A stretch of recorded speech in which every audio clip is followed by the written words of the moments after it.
ದರ್ಶನ್ದೇ ಒಂದಷ್ಟು ಅಪ್ಡೇಟ್ಸ್ ಇದ್ದಾವೆ, ಬೇಗ ಬೇಗ ಮುಗಿಸಿ ಮುಂದೆ ಹೋಗ್ಬಿಡೋಣ. ತುಂಬ ಎಷ್ಟು ದಿವಸ ಅಂತ ಮಾತಾಡ್ಕೊಂಡಿರ್ತೀವಿ ಇದನ್ನೇ. ನಿನ್ನೆ ಜೈಲಿನಲ್ಲಿ ಒಂದು ಕಿರಿಕಾಯಿತು ಅಂತ ಹೇಳಿದ್ವಿ. ಸ್ವಲ್ಪ ಊಟ ತಿಂಡಿ ಲೇಟಾಗಿ ಬಂತಂತೆ, 10:15 ಕೊಟ್ಟರಂತೆ. ಶುಗರ್ ಪೇಷಂಟ್ಸ್ ಇದ್ದಾರೆ ನಮ್ಮ ಜೊತೆಗೆ, ಇಷ್ಟು ಲೇಟಾಗಿ ಕೊಟ್ಟರೆ ಹೆಂಗೆ ಅಂತ ತುಂಬ ಅಪ್ಡೇಟ್ಗಳಿದ್ದಾವೆ. ನಿಮ್ಗೆ ಅವನ್ನೆಲ್ಲ ಹೇಳ್ತಾ ಕೂತ್ಕೊಂಡ್ರೆ ಸಿಲ್ಲಿ ಅನ್ನಿಸುತ್ತೆ. ಇವತ್ತೆಲ್ಲ ಒಂದು ವಾಕ್ ಮಾಡೋಕ್ಕೆ ಒಂದು ಅವಕಾಶ ಇತ್ತು. ಜೊತೆಗೊಬ್ಬ ಜೈಲರ್ ಫಿಕ್ಸ್ ಆಗಿದ್ದಾರೆ. ಏನು ಮಾಡ್ತಾರೆ ಇವರು ವಾಕ್ ಮಾಡೋವಾಗ ಅಂತ. ಪಾರಿವಾಳ ಸಾಕಿದಾರಂತೆ ಯಾರೋ ಅಲ್ಲಿ ಕೂತ್ಕೊಂಡು ಹಕ್ಕಿಗಳಿಗೆ ಕಾಳುಗಳು ಹಾಕಿದ್ರಂತೆ. ಸೊಳ್ಳೆ ಪರದೆ ಬಂದಿಲ್ಲ, ಸೊಳ್ಳೆ ಜಾಸ್ತಿ ಇದೆ, ಓಡಮಸ್ಬೇಕು ಅಂತ ಒಂದು ಜಗಳ ಆಗಿದೆ. ಊಟ ಸೇರ್ತಾ ಇಲ್ಲ, ನಿದ್ದೆ ಆಗ್ತಿಲ್ಲ, ಒದ್ದಾಟ ಇದೆ. ಜೈಲ್ ರೀ ಅದು, ಇನ್ನೆಂಗಿರುತ್ತಲ್ಲಿ ಜೈಲದು. ಹೆಂಡತಿ ಮಗನ ನೋಡಿದ ಮೇಲೆ ಒಂದು ಸ್ವಲ್ಪ ನಿರಾಳ ಆಗಿದ್ದಂತೆ ಮನುಷ್ಯ. ಯಾರ ಜೊತೆನೂ ಜಾಸ್ತಿ ಮಾತಾಡ್ತಿಲ್ಲ ಅಂತೆ. ಹೇರ್ ಕಟ್ ಮಾಡಿಸ್ಕೊಂಡ್ರು ಅಂತ ಬಂತು. ನಾನು ವಿತ್ ವಿಗ್ಗ ವಿತೌಟ್ ವಿಗ್ಗ ಅಂತ ಕೇಳಿದೆ. ಇಲ್ಲ ವಿಗ್ಗು ಸಮೇತ ಅಂತ ಅಂದರು. ಇರಲಿ. ಇನ್ನೊಂದು ಕಡೆ ಪೊಲೀಸ್ ತನಿಖೆ. ಒಂದೇ ಒಂದು ಮಿಸ್ಸಿಂಗ್ ಲಿಂಕನ್ನು ಪೊಲೀಸರು ಬಿಡಕ್ಕೆ ತಯಾರಿಲ್ಲ ಇದರಲ್ಲಿ. ನಿಮಗೆ ನೆನಪಿರಬೇಕು, ರಿಮಾಂಡ್ ಅಪ್ಲಿಕೇಶನ್, ಲಾಸ್ಟ್ ರಿಮಾಂಡ್ ಅಪ್ಲಿಕೇಶನ್ನಲ್ಲಿ ಒಂದು ವಿಷಯ ಬಂದಿತ್ತು.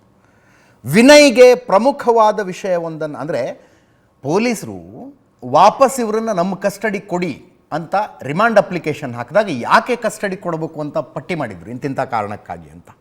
ವಿನಯ್ ಮೊಬೈಲ್ಗೆ ಮುಖ್ಯವಾದದ್ದೇನೋ ಬಂದಿದೆ, ಅದನ್ನು ಯಾರು ಕಳಿಸಿದ್ದು ಅಂತ ಆತ ಬಾಯಿ ಬಿಡ್ತಾ ಇಲ್ಲ, ಆದ್ದರಿಂದ ಕಸ್ಟಡಿಗೆ ತೆಗೆದುಕೊಂಡು ವಿಚಾರಣೆ ಮಾಡೋ ಅವಶ್ಯಕತೆ ಇದೆ ಅಂತ ಹೇಳಿದರು. ನಾನು ಅವತ್ತಂದೆ, ವಿನಯ್ ಮೊಬೈಲಿಗೆ ಮುಖ್ಯವಾದದ್ದು ಬಂದಿದೆ ಅಂದರೆ ಅದೇನಿರೋಕ್ಕೆ ಸಾಧ್ಯ? ಒಂದು ಫೋಟೋ ಇರಬೇಕು, ವಿಡಿಯೋ ಇರಬೇಕು, ಅಥವಾ ಮೆಸೇಜ್ ಇರಬೇಕು, ಅಥವಾ ಲೊಕೇಶನ್ ಇರಬೇಕು, ಅಥವಾ ಆಡಿಯೋ ನೋಟ್ ಇರಬೇಕು. ಇದನ್ನು ಹೊರತುಪಡಿಸಿ ಮೊಬೈಲಿಂದ ಮೊಬೈಲ್ಗೆ ಇನ್ನೇನು ಕಳ್ಸೋಕ್ಕಾಗತ್ತೆ? I was right.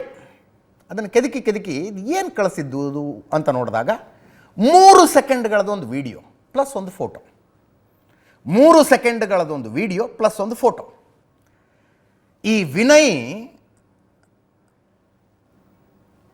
ದರ್ಶನ್ ಜೊತೆಗೆ ಮತ್ತು ಇನ್ನೊಬ್ಬ ಚಿಕ್ಕಣ್ಣ ನಟ, ಇನ್ನೂ ಒಬ್ಬ ನಟ ಇದ್ದ, ಆತನ ಹೆಸರು ನೆನಪಾಗ್ತಾ ಇಲ್ಲ, ಅವರೆಲ್ಲ ಸೇರ್ಕೊಂಡು ಆ ಸ್ಟೋನಿ ಬ್ರೂಕ್ಸಲ್ಲಿ ಕೂತ್ಕೊಂಡಿದ್ರು, ಗುಂಡಾಗ್ತಾಯಿದ್ರು ಮಠ ಮಧ್ಯಾಹ್ನದ ಹೊತ್ತಿನಲ್ಲಿ.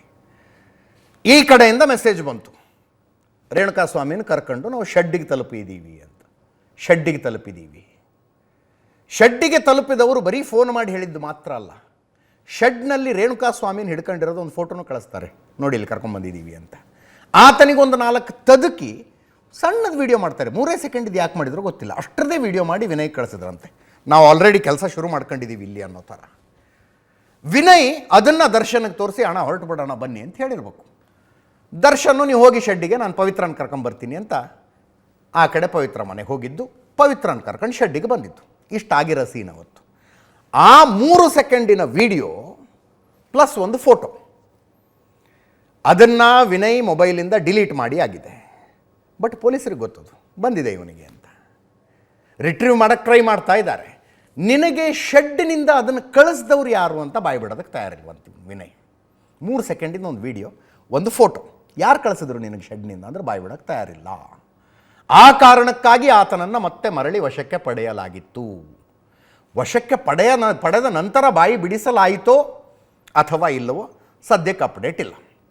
ಆತನ ಮೊಬೈಲ್ನಿಂದ ಅದನ್ನು ರಿಟ್ರೀವ್ ಮಾಡುವ ಪ್ರಯತ್ನ ಅಂತೂ ನಡೀತಾ ಇದೆ.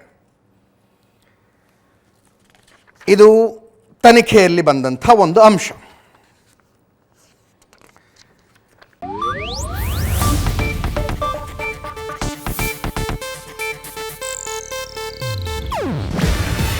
ಇದು ಏಷ್ಯಾನೆಟ್ ನ್ಯೂಸ್ ನೆಟ್ವರ್ಕ್ ಪ್ರಸ್ತುತಿ. ನೀವು ನೋಡ್ತಿದ್ದೀರಾ ಏಷ್ಯಾನೆಟ್ ಸುವರ್ಣ ನ್ಯೂಸ್.